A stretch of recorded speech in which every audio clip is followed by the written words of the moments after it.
From unsolved mysteries to unexplained phenomena, from comedy gold to relationship fails, Amazon Music's got the most ad-free top podcasts, included with Prime. Because the only thing that should interrupt your listening is, well, nothing. Download the Amazon Music app today.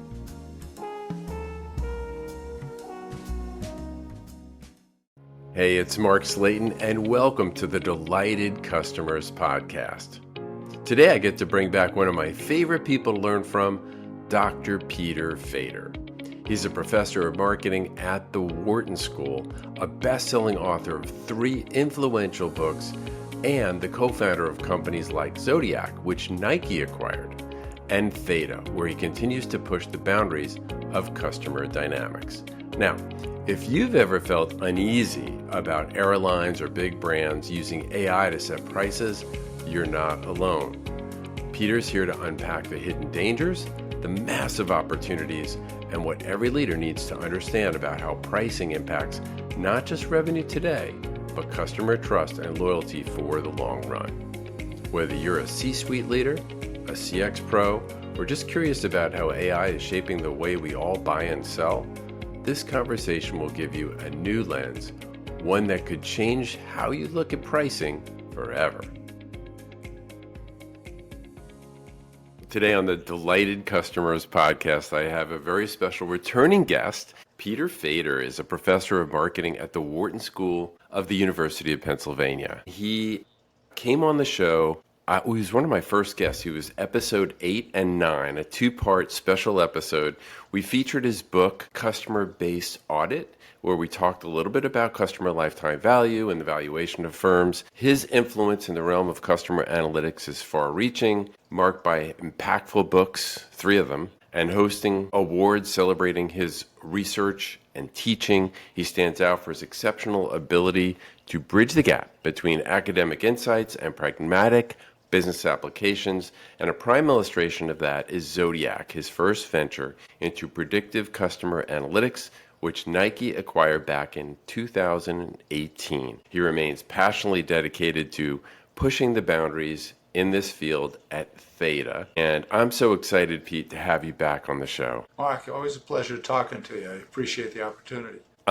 You put a post out a little while back when Delta Airlines announced a use of AI in their strategic pricing. And let me just share a little bit about the quote from an article from Delta. They're rolling out an AI-driven pricing system that aims to set fares for up to 20% of their flights by the end of 2025, a sharp increase from the 3% of fares determined by AI algorithms in the past. And this is part of a partnership they're doing with Fetcher, a company that specialized in this. And so you warned people that this might be not such a good idea, especially the way they're going about it. So let me just outline a couple of things related to how they plan to do it and how it works. Talking about real-time adjustments reminds me of congestion pricing and also what you see on the Beltway in the Capital Beltway in Northern Virginia, where pricing goes up if you want to ride in the express lane to like an exorbitant amount. They do fare recommendations as sort of a super analyst working around the clock to update price points and personalized offers. Over time, they hope each fare will be a custom offer specific to each traveler. So with laying out those things, have I done a good job of laying out what exactly we're talking about here? Well, actually, yes and no. Okay. Because the original article I saw on it, exactly as you described. But Delta has walked it back a bit, and even Fetcher itself says, wait a minute, we're not doing anything that's personalized per se. And this is a really, really important issue.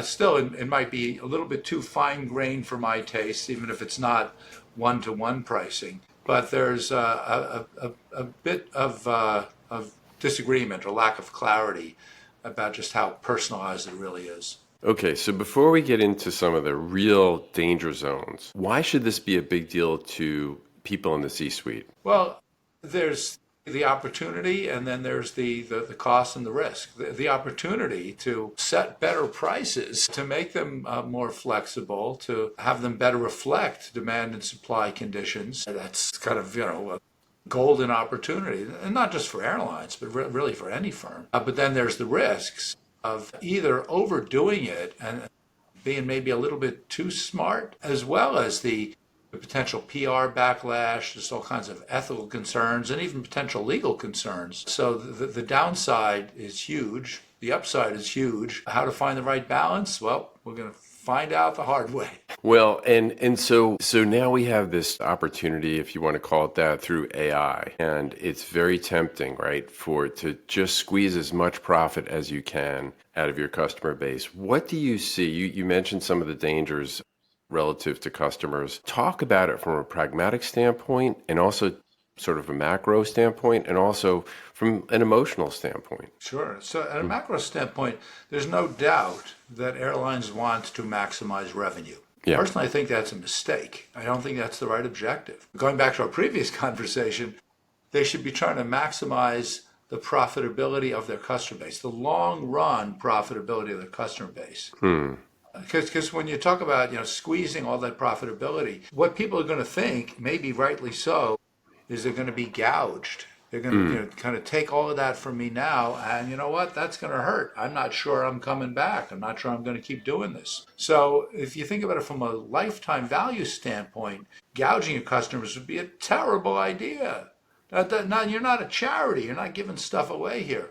But if we want to maximize the net present value of the customer base, which is what every firm should do, that really is the fiduciary obligation that they have to their stakeholders. That's going to be different than trying to maximize short-term revenue. It's going to lead to very different outcomes, very different processes, and very different reactions from the customer base and other stakeholders. So if I could rewind my own, going back many, many years, the 4 Ps of marketing, price made it into one of the 4 Ps. And one of the aspects of it is, yes, it's connected directly to revenue that an organization can bring in, which connects to profit, but also it's somehow connected to the perceived value of the offering, right? And so how does that go haywire with AI type pricing? Or could it? That's exactly the problem. It can and it will. And this is not necessarily a knock against AI per se. It's easy to kind of paint that as the boogeyman. Yeah. But it's the kind of lack of control, the lack of accountability, and maybe just a bit too much flexibility, a bit too much precision on the part of the price setters. That AI just enables us to even if we're not pricing at an individual level, let's just do something that you alluded to, which would be changing pricing at a very granular level, let's say from hour to hour. And sometimes when you start slicing the bologna a little too thin, it can backfire, both from an economic standpoint as well as an emotional one. And again, that's where you're going with this. That price is more than just an economic lever. It is an emotional one, and people just have very strong feelings about the price levels. I mean, even what the specific numbers, if it ends in 00 versus 99, it's amazing how impactful these things can be.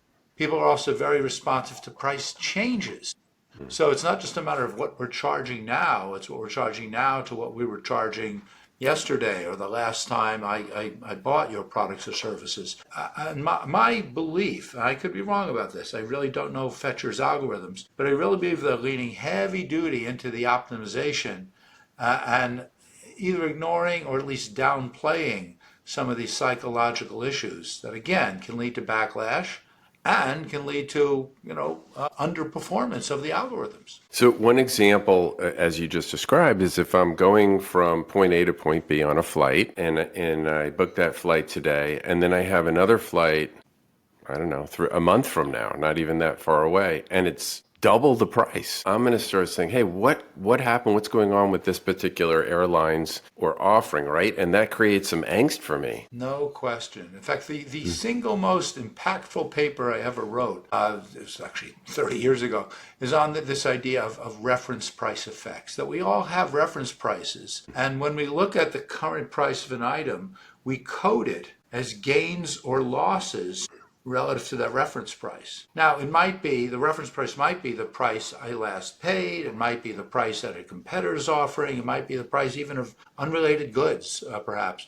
But the idea of reference pricing, the idea as Some folks listening to this might be familiar with the notion of prospect theory. That's a thing that Danny Kahneman won the Nobel Prize for. Well, one of the many things that he and his late co-author Amos Tversky did. This is the way that people react to pricing decisions and pricing changes. And a lot of these optimization algorithms do not account for it. They just look at price in this very objective way, as if we are just bots making these trade-offs between price and quality, but not taking these more nuanced and these more impactful dynamics into account. So it affects loyalty. It could have a big potential impact on loyalty, where I feel like, hey, either you're gouging me or you're playing games with the pricing, and I don't like that. Exactly. And that consequence, maybe you'll get me to pay more for that fare or whatever, the cup of coffee or whatever it might be today, because I have no choice and I have to do it. But I'm not going to stay with you as long. I'm not going to interact with you as often. I'm not going to, say good things about you. It's easy for us, or it's easy for economically minded people and firms to dismiss some of that stuff, say, nah, that's just fluff, that's just cheap talk. But A, we know that it's not. And B, in this day and age, again, going back to previous conversations we've had, we can quantify the qualitative and measure the impact of it and say, how much are we gaining or losing? And more importantly, how could we make these policies more effective for the long run value of the customer? So I think that's just so important, because you keep reframing it back to the long run when there's so much pressure. I call it quarteritis, where public companies are trying to meet shareholder and the market's needs. And yet what we're asking here is to say, someone's going to come to you, whether it's from the finance department or product or somewhere else, saying, look, here's on the black and white, you can optimize pricing at 1-2% improvement in pricing could, add millions to the bottom line. What would you say to them? That by using both the kind of psychological perspectives that I've been alluding to, as well as the statistical models around them that really not only validate that work, but let us operate on it, we can do a better job of projecting what long-run revenue, profitability is going to be through a more appropriate customer-oriented lens. And we can say, yep, you're going to make more money today, but you're going to make less money in the long run. And we can do that in a way that's not just, hey, pay attention to us marketers, but let's do it in financial terms. Let's win over the people in finance and accounting and FP&A to show them that we can help them do their job more effectively by taking some of these metrics, models, and patterns into account. We've had great success with it. As you mentioned, you sold one company, started this new one, Theta, and a big focus of that company is this idea of customer-based corporate valuation. And we have the largest private equity firms in the world asking us, what's the long-run value of that company we're thinking of buying? What's the value of its customers? How much more value can we create and then squeeze out of it? But the more and more recognition that the long run can be and should be quantified. And we've seen it even on the dynamic pricing side. Airlines, they still haven't woken up yet. We have some wonderful case studies working, for instance, with a number of Major League Baseball teams, where a lot of them would start with a more rational, economic, short-term dynamic pricing optimization approach. And we've shown them, you know what, by taking some of these underlying customer behaviors into account, we can come up with better policies that will serve better in the long run. And will also be more holistic, not only looking at what you paid for that ticket, but trying to be more customer-centric. Let's have it spill over to the merchandise that you might buy, whether or not you actually frequent the advertisers who are advertising in the venue. So trying to take both a broader and more psychologically appropriate perspective. Big part of that is, like I said before, don't slice the bologna too thin. A little bit more stability, a little bit more predictability. Instead of having prices bouncing all over, it's better for everyone. So I'm curious to double tap on two things. One, in this order, if it's okay, is if you could go one layer deeper, not all the way down in the weeds, but one layer deeper into how, and you, by the way, you do a fantastic job. I can only imagine the level of granularity you get into in the classroom with your classes on this. algorithms and so forth. But just one layer, like sort of from a logic flow of how you get to that point of short-term profitability and connection to these price. For example, we're talking about price now as a driver of loyalty or customer value, and the long-term value for the business owners. CX professionals know that every touch point matters, but managing the entire customer journey can be challenging, especially for enterprises due to disjointed data, difficulty aligning stakeholders, and struggling to secure executive support. And that's where JourneyTrack comes in. JourneyTrack integrates journey mapping management and measurement, allowing you to pinpoint friction, optimize experiences, and demonstrate the ROI of CX initiatives. So you can align teams, break down silos, and then you can track improvements in real time. With JourneyTrack, you can get visibility across every channel and touch point. No more guesswork, just clear insights and measurable results. Join the CX leaders who transform journeys into improved experiences with impactful business outcomes, like reduced churn and increased customer lifetime value. Visit journeytrack.io today and see how better journeys lead to better business. Love it. And it is so important. Goes back to my training as a math major at the Massachusetts Institute of Technology 40 plus years ago. I was on track to become an actuary. You know, the people who kind of set the insurance rates. Yeah. And they know to not get too granular. They're not going to say, how old are you, Mark Slayton, going to be when you die?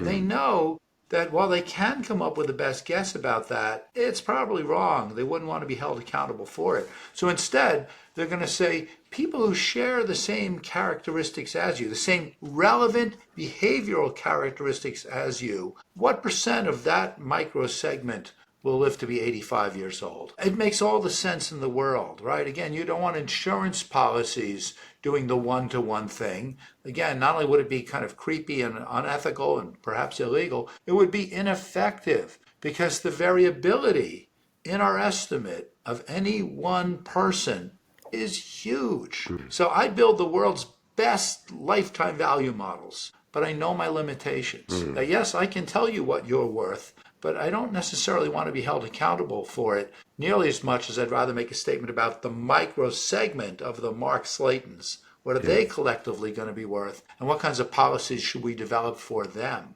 So I'm not into the one-to-one thing. And it's not only because of the ethical, legal, all that sort of thing. It's because statistically, it's really, really hard to justify that. I do want to get granular, but not too granular, because we know the limits of the statistics. Yeah, that's a beautiful way of describing it. And maybe you've answered the next question, which is connected to that, which is, I think offline you described this to me as the third rail, but is this personalized pricing? What is the danger of that? And are we really talking about getting too granular? So the big danger is, what I don't know what the biggest danger is. There's a lot of big dangers. Yeah. One is just the kind of PR backlash. So no one remembers this anymore. When Amazon, which does a lot with dynamic pricing, and we got to really clarify the distinction, but sometime around 2000, they ran one little bitty experiment where they got into personalized pricing, where you and I would see different prices for the same book at the same time. Incredible backlash. You know, the thing went viral and they backed away from it. And as far as I know, they've never tried it again. So people just don't like the idea that you and I at the same time for the same item could be paying different prices. Dynamic pricing, fine. Dynamic pricing saying that you're paying a different price than the person next to you on the airplane, but that's because she bought the ticket 2 weeks earlier, and so she got a better price. That's okay. You would have gotten that price too if you had bought it back then. Dynamic pricing, cool. Again, we don't want it to be too granular where we're changing the price every second because, again, we start getting in the weeds. But kind of gradually, occasionally changing dynamic pricing, I'm a big advocate of that. The other problem with the personalized pricing, and especially when you start bringing the AI in,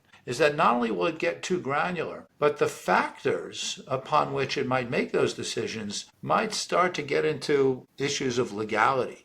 Because we can't discriminate on the base of gender or race and other kinds of personal characteristics. I'm not a lawyer. don't push me on it.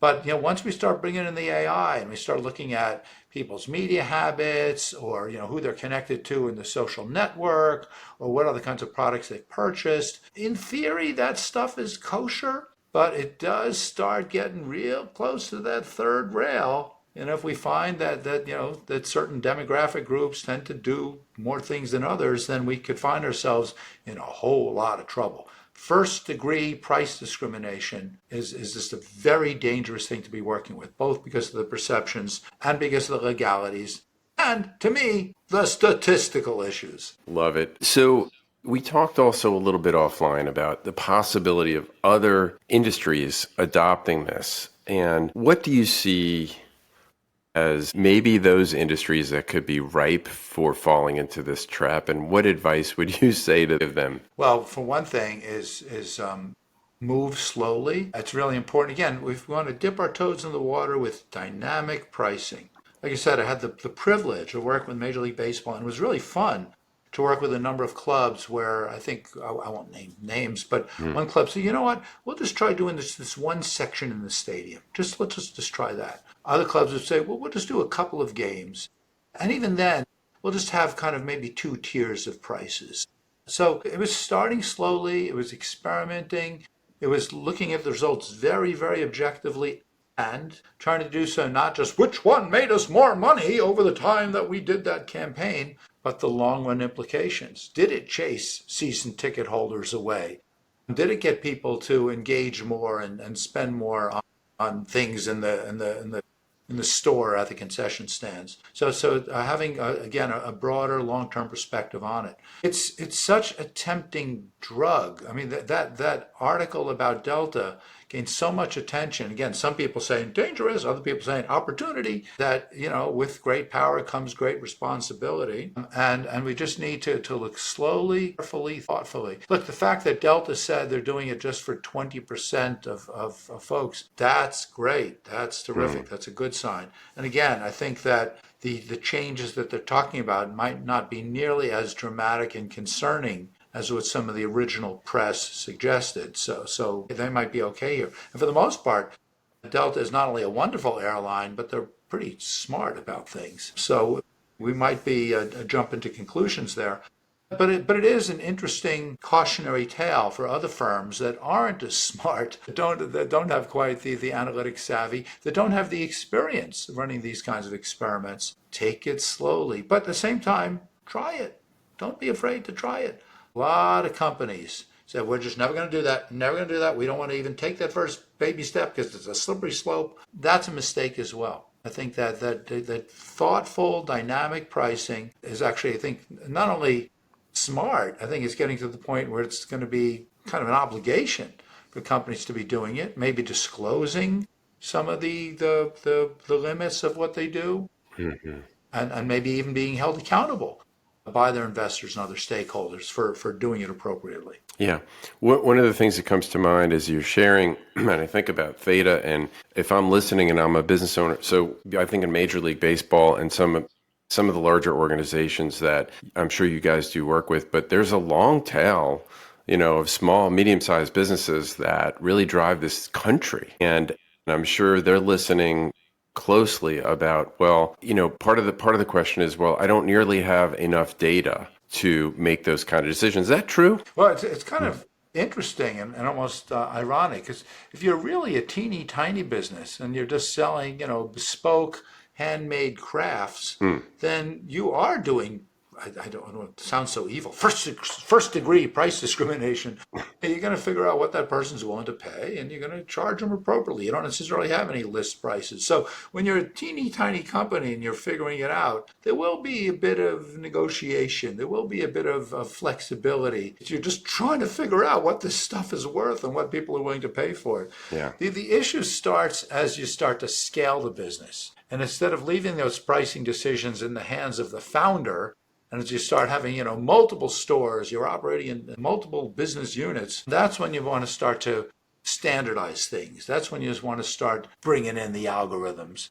And at first, when you have this sense that you don't have a lot of data, let's just figure out what the price is or the pricing policy. Let's lock it in and stay with it. We have bigger, more important things to worry about. But at some point, you kind of owe it to yourself to start saying, maybe we could get a little bit more sophisticated with the pricing. A big part of it is data, is having granular customer level data to tag and track, to know not just how responsive the customer is to our price changes, but how differentially responsive different customers are, and tying those differential price responses back to their lifetime value. If we find out that our best customers are the ones who are most price sensitive, which by the way usually isn't the case, then we got to be really careful about that. Maybe we use just a much simpler, clearer pricing policy. But if we find out that our best customers are relatively price insensitive because they know we're going to give them a good deal, they know we're going to treat them well, they know it's much more about than price, it's service selection, quality, convenience, then maybe we have a little bit more wiggle room there. So it's really important to understand how the customers differ from each other in pricing, price sensitivity, in value, and just broader engagement. Great advice. I learn so much every time we are together.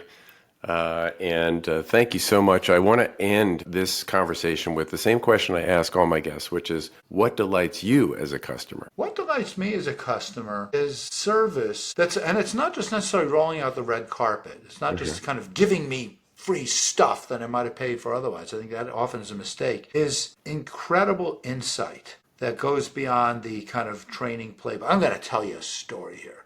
My favorite customer service experience. I have a thing, and maybe this makes me a bad person. I don't know. I like Ferragamo shoes. They're just great. And so I had a pair of Ferragamos. I kind of wore them out, and I went to the Ferragamo store on Fifth Avenue, New York. I walked in there. I said, I need a new pair of shoes. I mean, literally standing at the door. And this woman looks down at my feet and she says, you are wearing an 11D. You need a 10.5E. Oh my gosh. Bought 2 pairs of shoes. Wow. It's that kind of thing. It is surprise and delight, as we often talk about it. Yeah. But it's unscripted surprise and delight. And that just shows that this person knows her stuff. This company knows its stuff. That's amazing. Love it. And you know your stuff. And I thank you so much for returning back as a guest on the Delighted Customers podcast. Mark, anytime. I'm happy to talk to you, and I hope that people heed the message. Thank you for listening to the Delighted Customers podcast. If this episode resonated with you, I'd love for you to hit subscribe or follow. We've got incredible guests coming up and cutting-edge content you won't want to miss. Want to take your skills to the next level? Check out my leadership courses designed specifically for CX and change professionals at empoweredcx.com.